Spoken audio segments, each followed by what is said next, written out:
بسم اللہ الرحمن الرحیم 10 سال کے بعد پنجاب اسمبلی مکمل ہوئی تو یقیناً 371 پارلیمنٹ میں بیٹھنے والے مرد و خواتین کے لیے یہ بہت بڑی خبر تھی، لیکن اس اسمبلی کے مکمل ہونے کے بعد جو عالم اسلام کے لوگ خوش ہیں وہ اس لیے خوش نہیں ہیں کہ ان کے نمائندے اسمبلی میں بیٹھے ہوئے ہیں۔ ظاہر ہے جس آدمی کا پاسپورٹ ہی سعودی عرب کا یا یورپ کے کسی ملک سے وہ تعلق رکھتا ہے تو اس کو اسمبلی کے ممبران سے یا پنجاب اسمبلی سے کیا لینا دینا،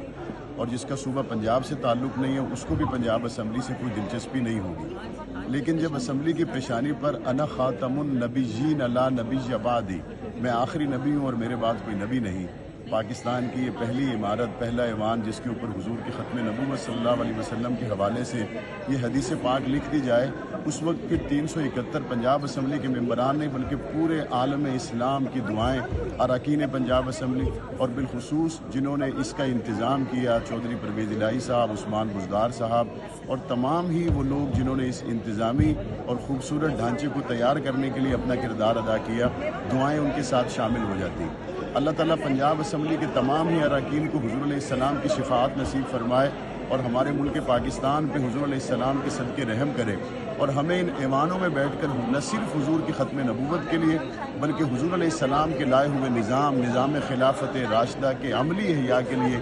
جد و جہد کرنے کی توفیق عطا فرمائے۔ صلی اللہ تعالی علیہ وآلہ